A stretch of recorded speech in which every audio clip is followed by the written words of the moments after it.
ನಮಸ್ಕಾರ ಸ್ನೇಹಿತರೆ, ಬೆಂಗಳೂರು ನಗರದಲ್ಲಿ ನಡೆದಿರುವ ಈ ಘಟನೆ ನಿಜವಾಗಿಯೂ ಎಲ್ಲರ ನಿದ್ದೆಗೆಡಿಸಿದೆ. ಹೌದು, ನೀವು ಬೆಂಗಳೂರಿನವರಾಗಿದ್ದರೆ ವಿಡಿಯೋನ ಪೂರ್ತಿ ನೋಡಿ ಮತ್ತು ಈ ರೀತಿಯ ಅಪಾಯ ಆದರೆ ಇದರಿಂದ ಹೇಗೆ ಬಚಾವಾಗಬೇಕು ಅಂತಲೂ ನಾನು ವಿಡಿಯೋ ಕೊನೆಯಲ್ಲಿ ಹೇಳ್ತೇನೆ. ವಿಡಿಯೋ ತುಂಬ ಇಂಟ್ರೆಸ್ಟಿಂಗ್ ಆಗಿದೆ, ದಯವಿಟ್ಟು ಯಾರು ವಿಡಿಯೋನ ಸ್ಕಿಪ್ ಮಾಡಬೇಡಿ, ಪೂರ್ತಿ ನೋಡಿ. ಬೆಂಗಳೂರು ನಗರವನ್ನು ಸಾಕಷ್ಟು ಜನ ಹೇಳ್ತಾರೆ ಸಮುದ್ರ ಇದ್ದ ಹಾಗೆ ಅಂತ. ಅಲ್ಲವೇ ಅಲ್ಲ, ಬೆಂಗಳೂರು ನಗರ ಸಮುದ್ರ ಸಾಗರವನ್ನು ದಾಟಿ ಒಂದು ಹೆಜ್ಜೆ ಜಾಸ್ತಿನೇ ಇದೆ. ಸಮುದ್ರ ಮತ್ತು ಸಾಗರದ ನೀರು ಉಪ್ಪಿದೆ ಮತ್ತು ಸಮುದ್ರದ ಒಳಗಡೆ ಏನೆಲ್ಲ ಇದೆ ಅಂತ ಯಾರು ಬೇಕಾದರೂ ಅಂದಾಜು ಹಾಕಬಹುದು. ಆದರೆ ಬೆಂಗಳೂರು ನಗರದಲ್ಲಿ ಏನು ನಡೆಯುತ್ತಾ ಇದೆ, ಬೆಂಗಳೂರು ನಗರದ ಒಳಗಡೆ ಏನೆಲ್ಲ ಇದೆ, ಯಾರಿಗೂ ಇಂದಿಗೂ ಗೊತ್ತಾಗುತ್ತಿಲ್ಲ. ಇದೇ ಕಾರಣಗಳಿಂದ ಬೆಂಗಳೂರು ನಗರವನ್ನು the most mysterious city in India ಅಂತಲೂ ಕರೆಯಲಾಗುತ್ತೆ.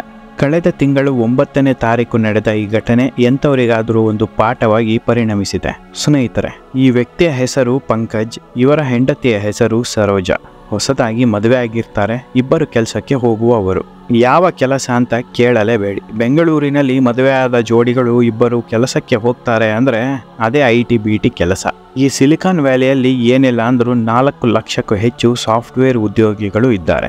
ಇದರಲ್ಲಿ 70% ಬೇರೆ ನಗರದಿಂದ ಬಂದು ಸಾಫ್ಟ್ವೇರ್ ಉದ್ಯೋಗಿಗಳಾಗಿ ಬೆಂಗಳೂರಿನಲ್ಲಿ ಜೀವನ ರೂಪಿಸಿಕೊಂಡವರೇ. ಇದೇ ರೀತಿಯಲ್ಲೇ ಬೇರೆ ನಗರದಿಂದ ಬಂದು ಬೆಂಗಳೂರಿನಲ್ಲಿ ನೆಲೆಸಿರುವ ಪಂಕಜ್ ಮತ್ತು ಸರೋಜಾ ಸ್ನೇಹಿತರ ಇಬ್ಬರು ಕೆಲಸಕ್ಕೆ ಹೋಗುವ ಕಾರಣ ಬೆಳಗ್ಗೆ ತಿಂಡಿ ಮಾಡೋಕ್ಕೆ ಸಮಯ ಇಲ್ಲ, ಕೆಲಸ ಮುಗಿಸಿ ಮನೆಗೆ ಬಂದು ಅಡುಗೆ ಮಾಡೋಕ್ಕೆ ಇಂಟ್ರೆಸ್ಟ್ ಇಲ್ಲ. ಯಾಕಪ್ಪ ಅಂದರೆ ಕೆಲಸ ಮಾಡಿ ಸುಸ್ತಾಗಿರುತ್ತೆ, ಅಡುಗೆ ಮಾಡೋಕ್ಕೆ ಆಗಲ್ಲ.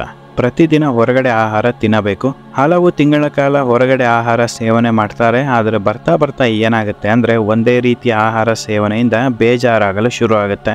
ಕೇವಲ ಬೇಜಾರಷ್ಟೇ ಅಲ್ಲ, ಆರೋಗ್ಯದಲ್ಲಿ ಏರುಪೇರು ಕೂಡ ಉಂಟಾಗುತ್ತೆ. ಹಾಗಾಗಿ ಒಂದು ನಿರ್ಧಾರ ಮಾಡ್ತಾರೆ, ಎಷ್ಟು ದುಡ್ಡು ಹೋದರೂ ಪರವಾಗಿಲ್ಲ, ಒಬ್ಬರು ಮನೆ ಕೆಲಸಕ್ಕೆ ಮತ್ತು ಅಡುಗೆ ಕೆಲಸಕ್ಕೆ ಇಟ್ಟುಕೊಳ್ಳೋಣ ಅಂತ.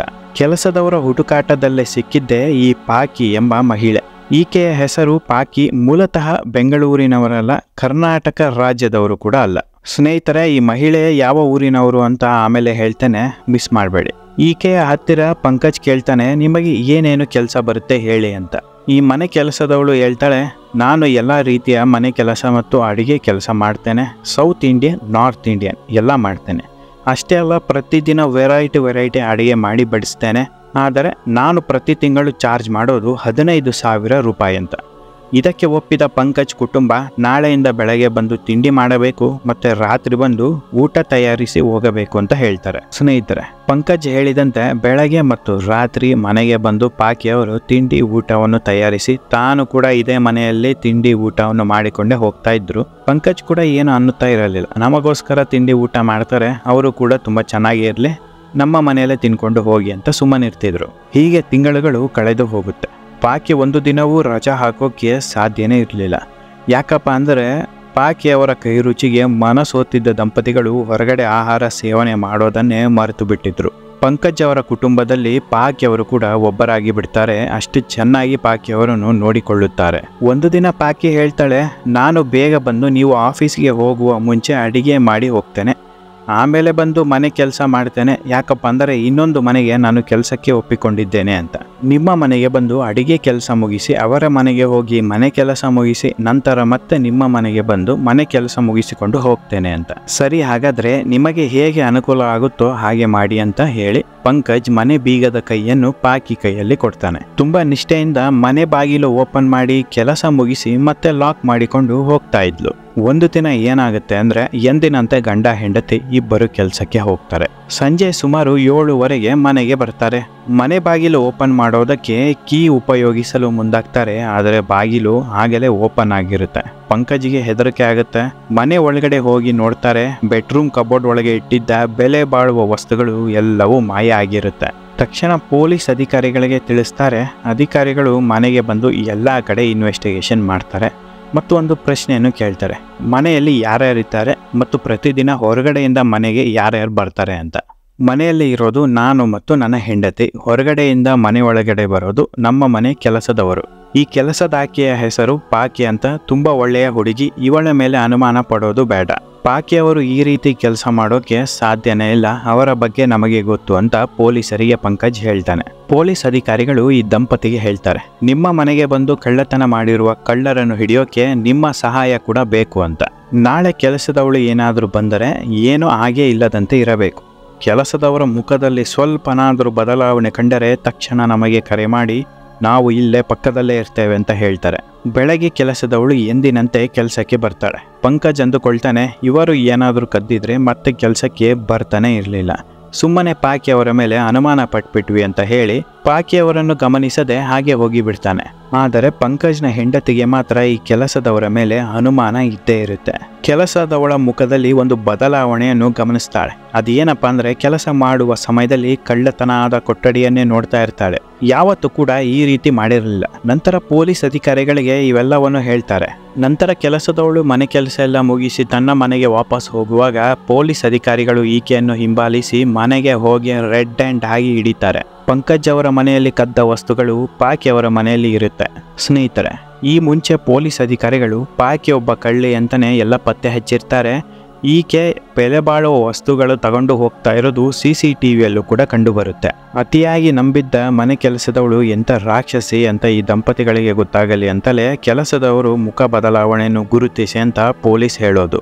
ಗುರುತು ಪರಿಚಯ ಇಲ್ಲದ ಮೂರನೇ ವ್ಯಕ್ತಿಗೆ ಮನೆ ಬೀಗವನ್ನು ಯಾವತ್ತೂ ಕೊಡಬೇಡಿ ಅಂತ ದಂಪತಿಗಳಿಗೆ ಪೊಲೀಸ್ ಅಧಿಕಾರಿಗಳು ಬುದ್ಧಿವಾದ ಹೇಳ್ತಾರೆ.